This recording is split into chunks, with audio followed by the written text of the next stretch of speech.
Good day and welcome to the Gossip of Alive News Network. My name is Obiajilu Ayomide Ngo Martins, and here in the studio with me is... Salome Oladipo, of course, the very delectable one. I personally welcome each and every one of you to the Amebo. And guess what?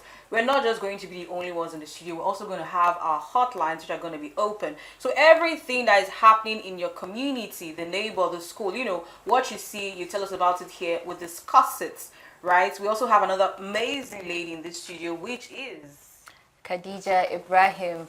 Like Salome said, we're going to be bringing Gulma, everything, the thoughts that you've been thinking that you can't say out loud, the things that you've been discussing in your office with your colleagues. We're going to be talking about all the juicy gists, and we can't wait to for you guys to join us. Okay, so we're going to be talking about some crucial topics today. And first is the Uber and Bolt ban at the airport. It's been trending online, and I feel we should discuss about that, and the pressure of getting married before 30, and also how much an average Nigerian needs to survive in today's world. So Salome, first, the Bolt and Uber ban at the airport, how do you feel about the current situation? Okay, so I'm personally happy that this is the Amebo and I'm entitled to my opinion. So drag me today, drag me tomorrow. It's my opinion. Firstly, are we aware that the airport is not a public bus stop? So if FAAN has come out to say that they are banning Ubers, I stand with them 10 toes. They should, because we are in a time whereby security is very volatile. How can we check people that are coming in and leaving the country? How can we regulate that? And by doing that, they introduce their own hailing cabs. Even if I've heard that it's more expensive. I mean, people say that we Nigerians, we know how to, what's the word I'm going to use? We can always adjust. If we've adjusted to fuel subsidy, we've adjusted to every other thing happening in our community, why can't we adjust to the 70,000 naira? Please drag me, I'm all. I can't wait for your messages. So yeah, what do you think? Hadiza. Okay, I think I'm going to be the first one to drag Salome. Drag me. I'm going to be the first one to drag you, because now you're saying security has always been an issue in Nigeria. So you're telling me that I have to fly from Lagos to Abuja and then pay extra 80,000 naira to get to my destination, where I could pay Bolt maybe 10, 15, 20,000. That doesn't make sense to me. Okay. Because there's no assurance that using their own cabs would, I would be secure. There's no assurance. Where's the assurance there? Need I remind you that Nigeria is not the only one that has their own hailing cabs when it comes to their country. You talking about assurance. Hadiza, are you aware that these drivers that FAAN are going to be bringing in, they are all going to be registered? Okay. So when they are registered, of course, you should be guaranteed that you have security. Haven't you seen stories on the internet whereby people are dragging hailing cabs because these hailing cabs are increasing the fares that is not even on the Uber app? Or haven't you heard of people saying, if you come across this person, run? Or some people would even tell you, when you're entering an Uber, please tell individuals. But for the fact that FAAN has come to say this, thumbs up, you have my support. Does that justify the high amount they are charging Exactly for their transportation? I mean, people traveling out, a lot of people are traveling out for so many reasons, not just vacation and to have fun. Some people are going for health reasons. Some people are going for greener pastures. Exactly. Now, coming back to their country, they should feel safe, yes. And at the same time, they shouldn't have to pay so much money to go to their destination. Some people are students coming to see their aunts, their uncle. How do you even know they have that money in their pockets to pay? So I still feel like, since it's a new information that's still out, I'm very certain that it's still going to be developing. So let's hear what FAAN has to say as regards what you just said, and I hope that with this we can move on to the next topic. Okay, Hadiza, do you have any personal experience with the current situation? No, really, I don't. But I still stand on, I don't think that even if they're going to use their own hailing cab, I don't think the amount should be that exorbitant. But hope you know, Uber, Bolt, some of these transportational systems have registration.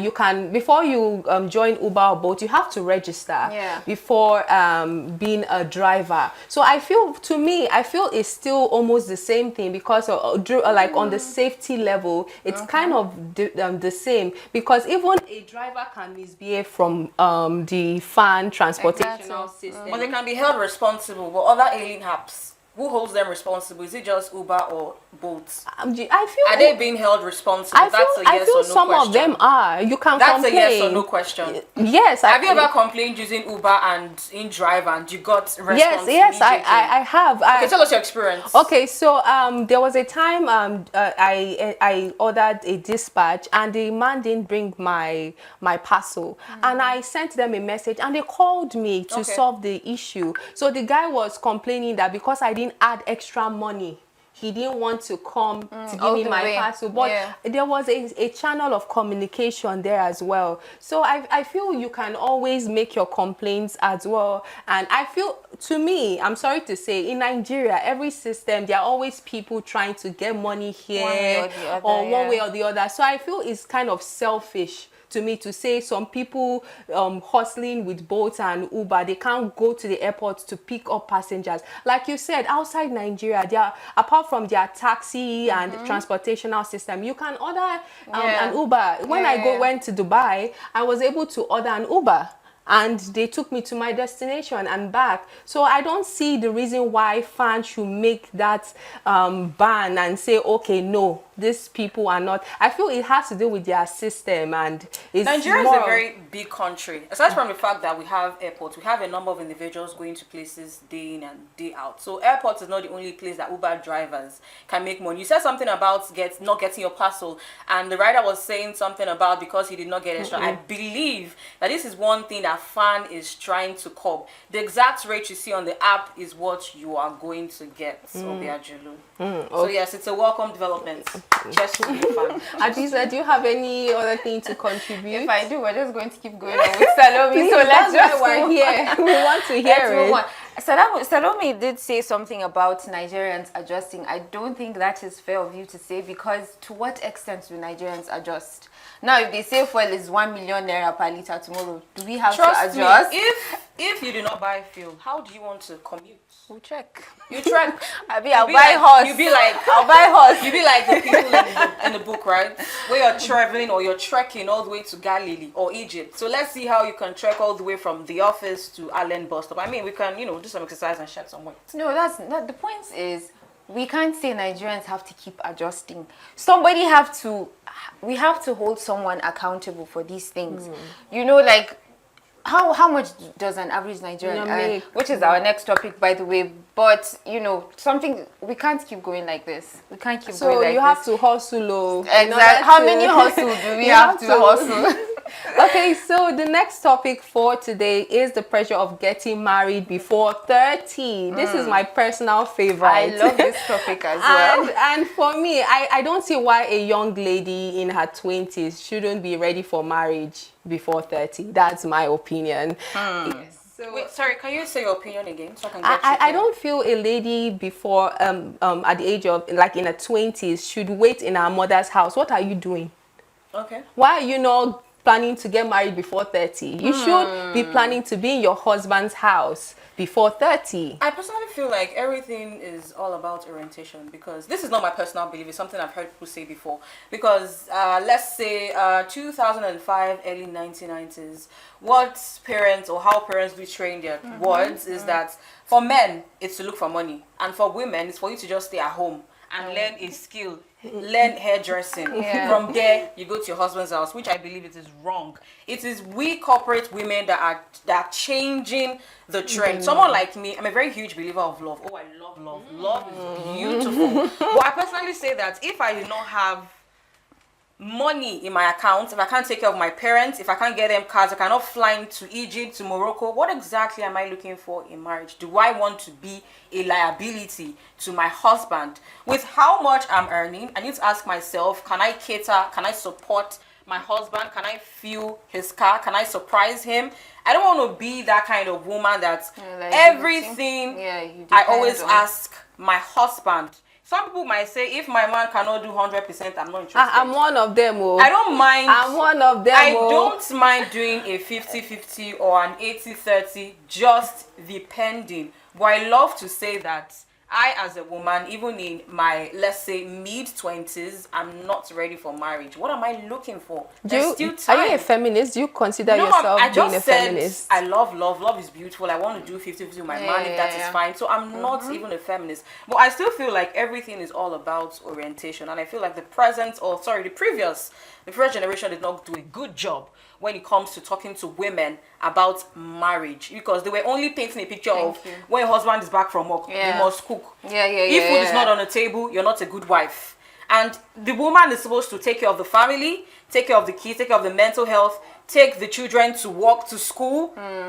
When you can employ someone to do that. I mean, there are some husbands that will tell you that, oh, I cannot employ a non-staff, or I don't want to use the word house girl. They don't want to employ someone that's going to be doing the chores. Why can't you do that? Because a man would come back from work and he wants to sleep, he wants to eat. But me as a woman, I'm meant to cook. I'm meant to wash my husband's clothes. I'm meant to, prepare him mentally till the next day. No, I'm not ready for marriage. But as a woman, you're meant to cater for your family. That's your job. That's not the issue. I don't think that's where she doesn't have a problem with the catering part, do you? I do not. It's the orientation she's talking about. You have to do like a whole list of things, and then you're still expected to still have your own personal self. Exactly. You keep pouring out of your own self, and there's no one pouring into you. But the actual question I'll ask you is, for a lady in her 20s, you've not discovered yourself, so why are you getting married? You don't even know who you are. So why are you getting married? You get my point? Because as I am, I might have discovered myself a bit, but I wouldn't want to get married, and I'm asking myself that, what am I doing with this man? You can never be too prepared or too ready for marriage. I mean, it's an experience you have to learn. You have to grow in the marriage. Yeah, I agree. I also think it also comes to like what you want as a person. Everybody wants different things. Some people don't mind getting married 18, 19, 20. No. If I had gotten married when I was 20, 21, I feel like I would have been divorced by now. Knowing the things that I know. Knowing the things that I know, I wouldn't. Saying, you don't know yourself. Exactly. So why are you getting married? But do you have a person in your life? What person? Say yes or no question. Do you? Okay, right now I don't. Why? Because I choose not to. But I feel like it's the right thing to do at this age. You should find someone and you should settle down on time as a woman. Start having your kids on time. This is one thing I say that women get wrong. Having kids on time. I think we've passed that age and millennial of saying that if you do not give birth before 40, there's menopause, there's this new technology has come out, you can freeze your eggs. But it's not as easy as when you're younger. And then you're now making it seem like marriage is just about having kids. And that's not all marriage. Is that the only advantage we have? There are so many other advantages to getting married. But what's having your kids on time? So that when you're 60 and your child is 40, you can do TikTok challenge. You can be looking like sisters. Don't rush. Hadiza, how do you feel about this controversial topic? I don't feel like anybody should be pressured to get married before 30. I don't think it's healthy. Honestly, I feel like it puts unnecessary stress on the lady.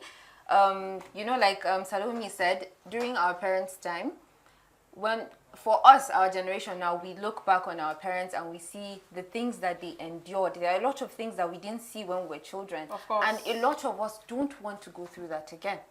Do you get? And that's why a lot of women are now focusing mostly on their careers, building themselves, traveling. Just like us, can't you see their beautiful career? Exactly. Like she said, she went to Dubai. Is it your husband that took you?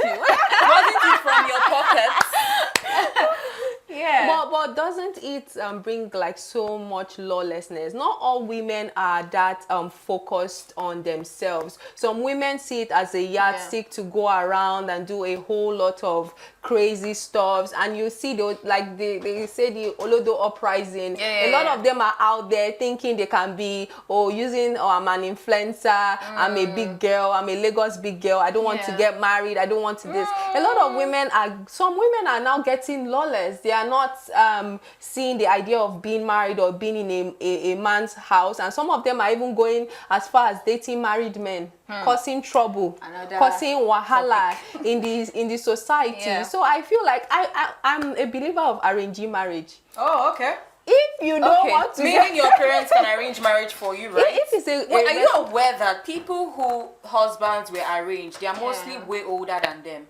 So you're fine with dating an old man, not specifically an old man, but someone in his 40s, 50s. But if he's a responsible man, why not? Like, okay, let me just... I think another problem is, like Salome said earlier, women have been groomed kind of to please the man. Yes. In a lot of homes, I don't see where a man is like, okay, I have to.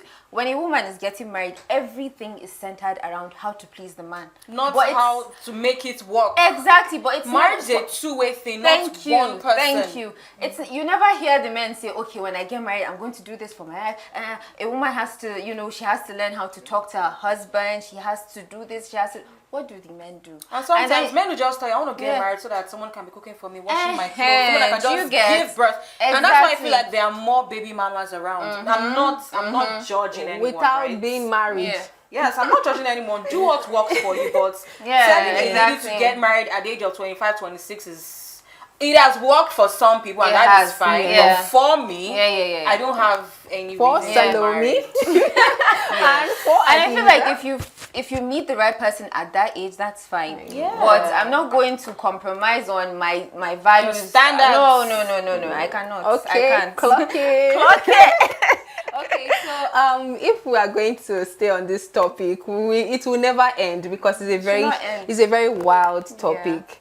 Okay, now the next topic is how much an average Nigerian needs to survive in the society. So let's start with Adiza. Okay, so I actually saw a post the other day on an Instagram page where he said, if you're earning 300,000 naira and you're living in Abuja, you're basically the same as an almajiri, which is like a beggar. So how much do we really need to survive when you think about rent, food, transportation? You have to send money to your family. How much do you think an average Nigerian needs to survive? I think the bills are Endless. endless. So They're endless. Personally, I feel you should have more than one source of income right now to survive in Nigeria. You need to do this and do that, and that's why a lot of even women are being pressured to do other things, and that's why a lot of young men are now going into fraud because of the pressure and the high standard of living. So I feel as a Nigerian, you need to have multiple sources of income to survive in Nigeria, because even your 9 to 5 cannot sustain you. Not at all. At What is all. a 9 to 5 compared to the bills 9 to 5 waiting is for the you? worst thing So I to think get we to. really need to start with how much is minimum wage? Oh. How much is a bag of rice in a market? Even if you're not buying a bag, I mean, a mudu, some people call it mudu, some people call it... Agolo, container of... Yes. How much is that? Because personally, I do tell people that the money I'm earning right now, I spend it on the road. I use it for transport. And I say it all the time, if I don't eat, I'm not productive. I'm so sorry. I have to eat in the morning. I love food so much. I love food, right? So I think we really need to discuss how much minimum wage is. And like she has rightly said, you need multiple streams of income. That's why I'm asking myself, why am I getting married if I don't even have multiple? True. I just only have 2. And let me just state this fact. There's money in Nigeria. There is. Money day. You do. Go to clubs, go to the airport. There are Yeah. people trooping in, day out, they are traveling. But why is the money not circulating? Because money is just really amongst the 1%, and it only circulates among the 1%. So I think one question we should ask ourselves, or what we need to do, is how can this money circulate? Because when anyone gets a gig, they hold it to themselves. Why are people gatekeeping gigs? Why are people gatekeeping how to earn hard-earned money? That is one discussion that we need to have. Because when you introduce someone to something, they tend to, what's the word I'm going to use? Have you ever introduced someone to a business and they possibly flopped, or they were possibly even way better than you, and you're like, no, this cannot happen to me. No. Exactly. I'm a huge believer of we have to grow together. And there's an African thing whereby people say once you get a job, once you have so much money, don't tell people. I don't know where all of this. If you're traveling out of the country and if you tell someone, there's a very huge possibility that it is going to fail. And I don't know why we as Nigerians, we grew up with this cultivation. I mean, I usually quote this Bible verse of, ears have not heard, eyes have not seen what the Lord has in store for me. So if I tell you about my future and it possibly doesn't come to pass, I might tell you that, okay, this is what God has said. Because there's absolutely no juju that you want to do. I'm a very huge believer when it comes to Christ. There's no juju you can do you know. So what do you have to say? There's Obiajulu? a saying that people say when you tell someone how to make bread or where your bread comes from, They'll open a bakery. they will take the whole bakery from you. So I feel like people are kind of scared to share how they make money because they don't know the minds of others. They feel, okay, if I tell this person how I make my money, he or she can hijack it from me. And with the current situation in Nigeria, things are hard. So a lot of people try to like keep it in the circle, in their family, 1%. because anything can happen. Tomorrow they can just say something and everybody is panicking, and so they want to keep that resource for themselves. They don't want to share it out to anyone.